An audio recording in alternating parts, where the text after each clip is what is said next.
যদি 16 আনা সমর্পণ না করি বাসনা পূর্ণ হবে না, তাকে প্রতিরূপে পাবো না। সঙ্গে সঙ্গে সকল গোপী দুটি বাহু প্রসার করে দিলেন গোবিন্দের সামনে। এই বাবা, আমাদের বড় ভুল হয়ে গেছে, তবে আজ থেকে তোমার চরণে নিজেদের আত্মসমর্পণ করে দিলাম। আজ হতে প্রাণ জীবন যৌবন সব তোমার চরণে দিলাম। এই গৌর কৃষ্ণ তোমার গোলাম বলে আমার বলে কিছু রাখবে না।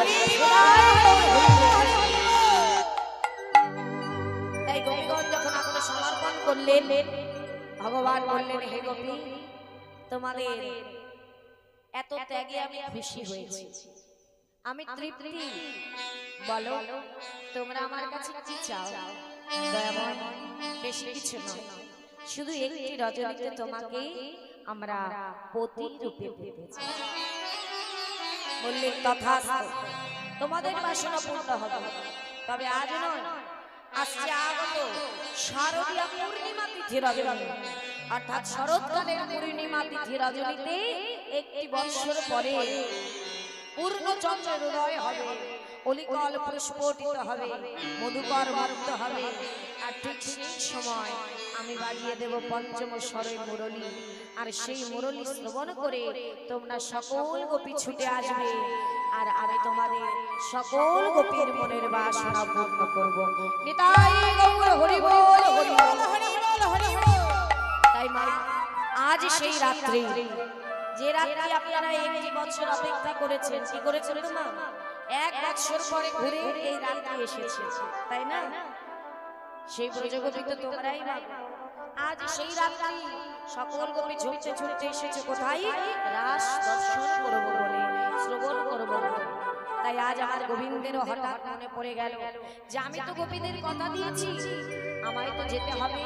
তাই তাড়াতাড়ি করে ঘর থেকে বাড়ি বেরিয়ে পরে মুরলীখানা নিয়ে ছুটতে ছুটতে চলে গেলেন।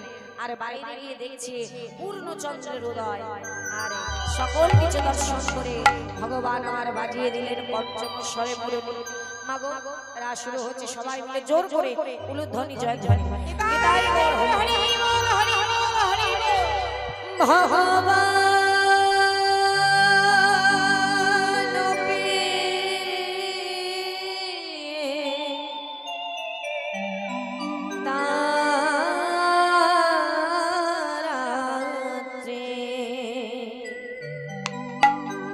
শারদ ফুল্ল মল্লিকা,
ভগবানের পূর্ণ প্রতিশ্রুতির কথা মনে পড়ে গেল। আর ভগবান আমার পঞ্চম স্বরে মুরলী বাদন করলেন, আর দর্শন করে বলছে, দেখো দেখো কিবা শারদ চন্দ্র, হরি বল, হরি বল, পবন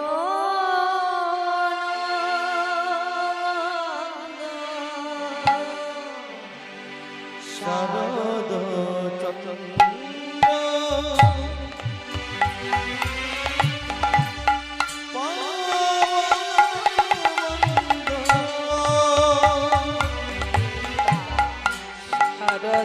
চন্দ্র পাবন মন্দ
ভ্রমর এসে কি করে ভ্রমর এসে ফুলের মধু পান করে ভ্রমর এসে ফুলের মধু পান করে তাহলে আজ কিন্তু এখানে শুধু শরৎকালের ফুল নয় এখানে একেবারে 6 ঋতুর ফুল আমাদের ঋতু 6 ঋতুর ফুল এক জায়গায় ফুটেছে কারণ ভগবানের কাছে এক ঋতু নয় 6 ঋতুর ফুল বলেছিল হে রাম এক ঋতুর ফুল পাবে তোমার চরণ আর আমরা কি অপরাধ করেছি আমাদের কৃপা করো তোমার চরণে যেন আমরাও ফুটতে পারি তাই কি করেছিলেন ওই দিন 6 ঋতুর ফুল এক জায়গায় ফুটেছে তাহলে সেই দৃশ্যটা কেমন হতে পারে মানে 6 ঋতুর প্রত্যেকটা ছোট বড় ফুল এক জায়গায় ফুটেছে আর ভ্রমররা দেখে কি থাকতে পারে এত ফুল দেখে ভ্রমররা মাতাল হয়ে গেছে পাগল হয়ে গেছে তাই কি বলছে জানো আহা মত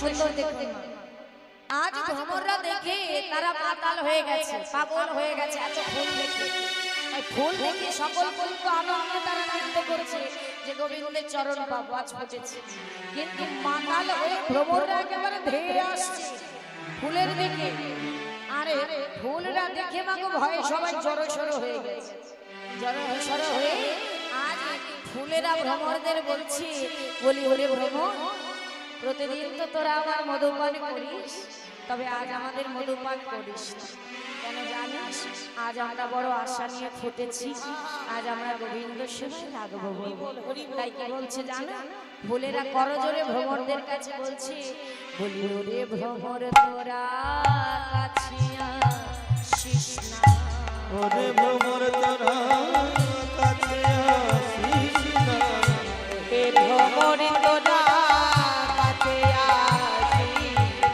মোরা যুগলে চর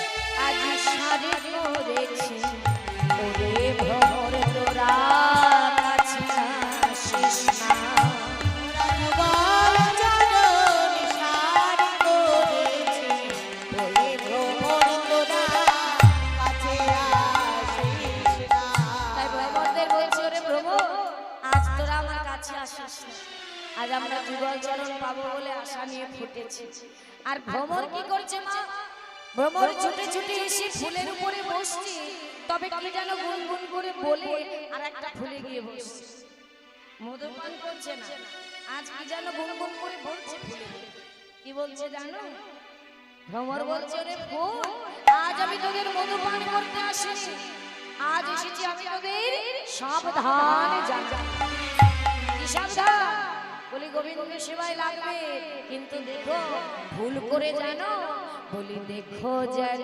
মধু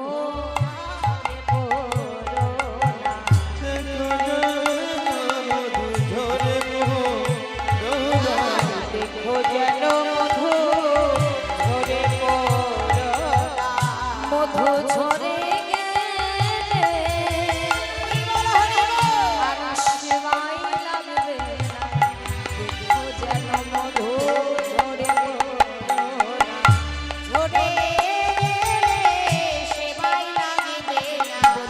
দেখো